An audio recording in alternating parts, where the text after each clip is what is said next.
Gibraltar Mines. This is a bit of a meet and greet session. We like to do this from the senior management, get to know our new employees.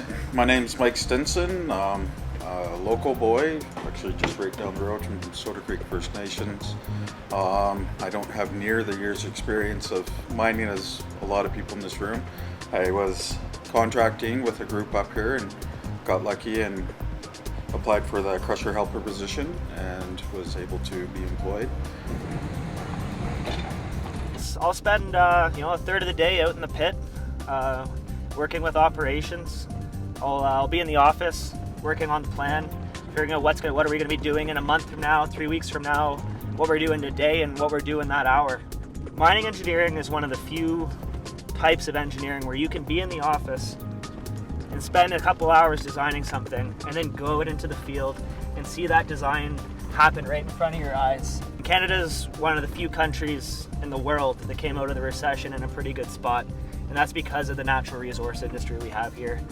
I mean, between the oil sands and the open pit mining in British Columbia, I mean, Canada's doing really well. So when do we go back up? I started here as a laborer in 2005 in the mill, and I've worked my way through the ranks and did most of the jobs here on site till I made it up to production foreman. And then just recently in the last year, I've gone to a senior foreman. I worked with some of the biggest iron out here.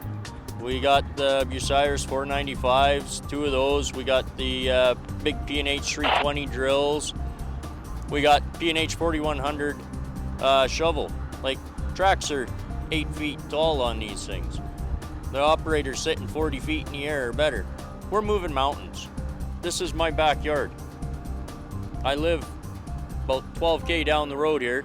To know that we're doing this safely, environmentally safe, and to know there's a multi-million-dollar company in my backyard and I work for them, that makes me proud.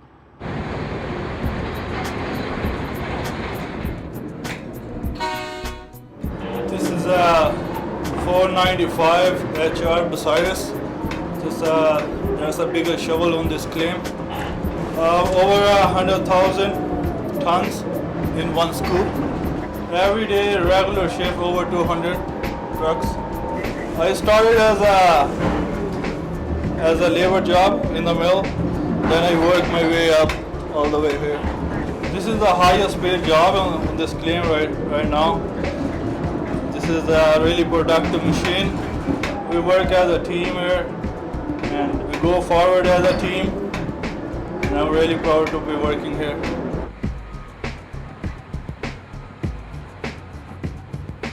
People ask me what I do for a living and they don't believe me driving a big haul truck every day, so it's pretty neat. I grew up on a cattle ranch.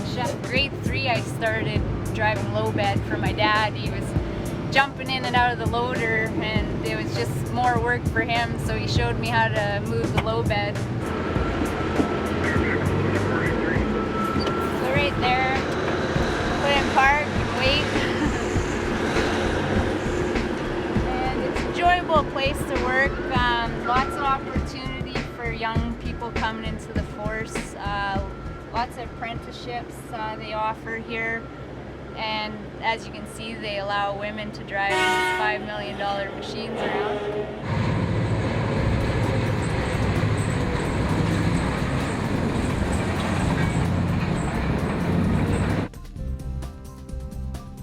We have safety meetings every month and where we prepare our own PowerPoint presentations, and we get to stand up and talk about these issues with all the workers, all the different departments. I help out with incident reports and anything that needs to be done from like a safety or a health, standpoint. And if everybody does their bit, then absolutely we can get the safest mine in Canada. I got some low voltage.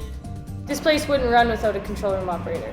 You need a centralized station where there's one person making the decisions. Is this way, I can control the sag, which then controls my ball mills, which then can make a steady flow to go into flotation. Something I never ever imagined myself doing ever. But now I'm doing it and I like it. Yeah, I like it a lot. I got a crew, about 25 people on my crew, and they all really are really good workers, all work really well together. If we have any mechanical issues, we have millwrights there and electricians that jump in and help us out with that, and that's basically how we keep it going. I grew up just down the road here in McLeese Lake. Yeah, I never really actually thought that I would end up working up here. I've been here for about 8.5 years now. This is really good for our community. I mean, we need the jobs, obviously. We really have a good environmental program up here where they're really self-conscious of what we're doing and how we're treating our environment and stuff like that. So I think that this is a really good thing for the caribou. This one looks like a good species. Looks like it's doing well. Be too tall to measure? No, that's pretty optimistic. This is number 4 dump, a waste rock dump, and this is a trial that we've got in place for our reclamations work. We're trying to speed up Mother Nature. All these species that you see here are pioneering species that if you disturb the land, they're usually the first ones that come and naturally reproduce. Lots of monitoring. We do water sampling, vegetation sampling, dust sampling, just basically keeping track of looking for changes in groundwater, water quality, dust, airborne contaminants. Having the stock availability at all times, and which encourages, local buying of product, and having it on site at all times, so that when we do have a shovel go down or a drill go down, that we have the parts to put right on it and get it right back to work. It's a great place to work. Didn't think I'd be working in the mine. I worked in the mill life all my life, and older person, so to start a new trade, and now I have the opportunity. I'm actually an apprentice here, which we're starting this year in the warehouse, which I'm looking forward to completing and having a red seal. We get a whole bunch of the stuff around here rolling and just keep it rolling. That's what we do, right? We just keep working on stuff, and yeah, we're changing out a bucket on S4, the big shovel over there. Big jobs. Well, it's something I tell my kids about. When they grow up, they want to be miners now. It's going to be tight around that corner there so we can get 2 in and off the haul road, but let's just take it real easy going by that shovel. It's going to be pretty congested to start. Anyone else got any other safety concerns? Okay.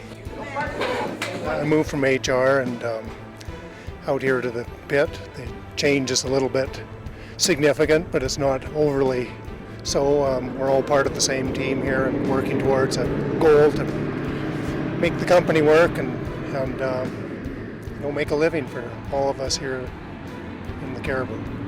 We work from 7 p.m. till 7 a.m. It's this time of year is quite good because you still have some daylight in the evening and again daylight in the morning. The morning daylight is something to really look forward to.